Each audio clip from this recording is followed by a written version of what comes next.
જય માતાજી મિત્રો, આજે તો સવારમાં ગાડીના કાચ લૂખી નાખ્યા અને ગાડી પૂરી નાખી ગોડાઉનમાં. ગાડીને ગોડાઉનમાં પૂરીને ભરવા માંડ્યા આપણે એમાં સામાન ભરીને આપણે જવાનું છે રતનપર. ગાડી આપણે ભરી નાખીને નીકળી ગયા આપણે રતનપર બાજુ. ગામનું કીચડ ખૂંદતા ખૂંદતા આવી ગયા આપણે ગામના બાર. અહીં કણે મારેલું છે વચરાજ દાદાનું બોર્ડ. અહીંયાથી દાદાનું મંદિર 1.5 થી 2 કિલોમીટર જેટલું છેટું થાય છે.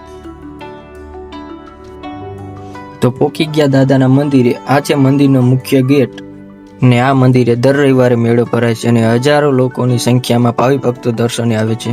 ને અત્યારે આપણે બહારથી જ દર્શન કરી લીધા અને તમે પણ દર્શન કરી લો અને કોમેન્ટમાં લખી નાખો જય વચરાજ. દર્શન કરીને આગળ વધીએ તો ત્યાં આવેલા છે લીલાછમ લીમડાના ઝાડ. આ જ લીમડા નીચે દર રવિવારે મહાપ્રસાદ અને મેળાનું આયોજન થાય છે. દર્શન કરી લીધા ને હવે આપણે રસ્તાનો વ્યૂ માણીને જઈશું ગામ રતનપર બાજુ.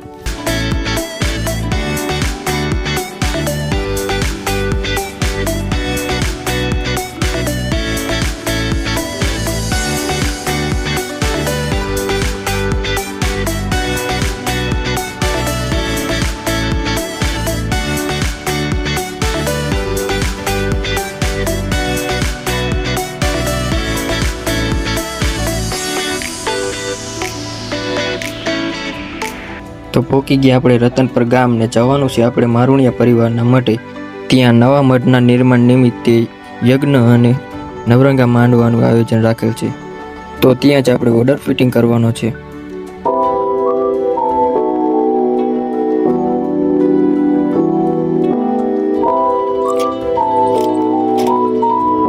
તો પોકી ગયા આપણે મઠે ને આ છે તે ગ્રાઉન્ડ જ્યાં આપણે મંડપ ગાળા ફિટિંગ કરવાના છે.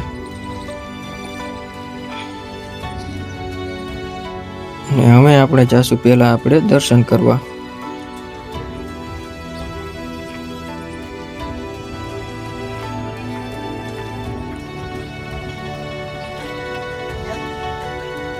તો કરી લીધા દર્શન ને હવે કરશું ફિટિંગ ચાલુ. તો પહેલા લોખંડ પાથરી દીધું ને હવે કરશું આપણે ઊભું કરવાનું ચાલુ. તો કરી નાખ્યું ઊભું ને હવે આપણે ચડાવશું કાપડ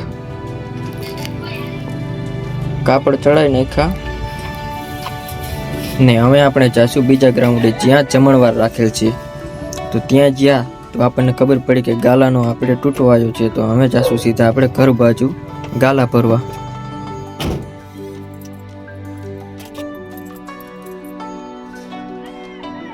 કરી નાખી ગાડી સ્ટાર્ટ ને ગાડી સ્ટાર્ટ કરતા પહેલા જ આપણને કામ યાદ આવી જાય. એ કામ છે આ.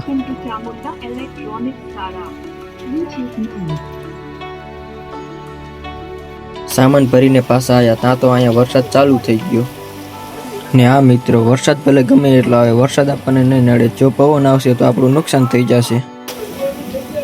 તો 5 વાગે વરસાદ ચાલુ થયો હતો અને અત્યારે વાગ્યા છે 7:30 ને વરસાદ બંધ થવાનું નામ લેતો હે નહીં. તો બહુ પવન જેવું દેખાતું હે નહીં ને કામ બામ તો હવે થાય છે નહીં. તો જઈશું હવે આપણે ઘર બાજુ. ને હા મિત્રો, મારો વિડીયો તમને થોડોક આમ તો ગમ્યો હોય તો લાઈક ફોલો કરી નાખજો.